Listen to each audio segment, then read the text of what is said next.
സ്നേഹഭാഷയിലെ നല്ല ശീലമാണ്.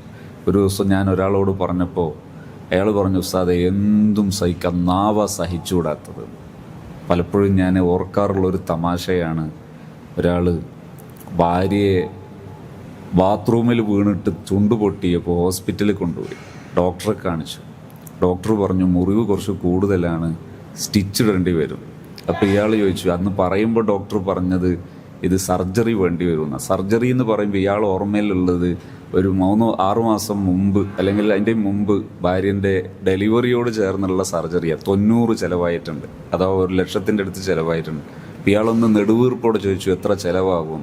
അയാൾ പറഞ്ഞൊരു 150 റുപ്യ ചിലവാകുള്ളൂ. ഇയാൾ 300 റുപ്യ വേഗം എടുത്ത് മേശപ്പുറത്ത് വെച്ചിട്ട് പറഞ്ഞു, തുന്നിക്കോ, രണ്ടും കൂട്ടി തുന്നിയാൽ മതി. ചിലയിടത്ത് അങ്ങനെ ഉണ്ടാവും. ഈ സംസാരം വലിയൊരു വിഷയമാകുന്നുണ്ടാവും. അവിടെ സംസാരം